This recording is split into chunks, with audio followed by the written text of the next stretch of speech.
Treneriai, nelengva pergalė, tikrai prireikė daug emocijų, daug nervų, kainavo šitos rungtynės, galų gale 3 taškai, 3 iš 3, 3 namuose rungtynės, 3 pergalės, bet šiandienos būtent rungtynės, ką žvelgtumėt, kas pavyko, ko vis dėlto pasigėdo? Tai visų pirma noriu padėkoti Šiaulių bendruomenių, kurie atvyko mūsų palaikyti, tikrai jų vis daugėja ir yra tai smagu. O apie rungtynės, tai ko tikėjomės, to ir gavom, tikrai sunkios rungtynės, atrodytų ir kontroliuoja, bet viena klaidelė gali nulemti viską.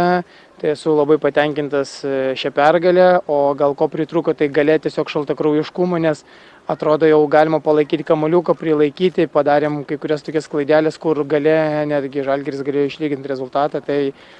Tai sakau, šito nesu patenkinęs, bet 3 taškai taupikliai, 3 iš 3, žygiuojam toliau ir tikrai esu patenkintas.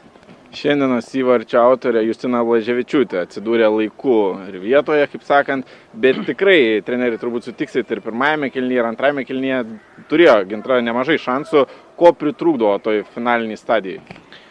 Tai vis tiek varžovai ruošiasi, analizuoja, žiūri, ką mes darom, tikrai gerai treniruojama komanda. Ieško mūsų silpnųjų vietų, tai sakau, gal iš mūsų pačių pritrūksta vis to užbaigimo, reikėtų vienų tokių rungtynių, kur įmuštume gal 3-4, kur tą pajustume įvarčių skonį, bet vėlgi Žalgirio gynyba tikrai gan aukšto lygio, tvirtai sudėtės žaidėjos, dvikovos 1-1 labai stiprios.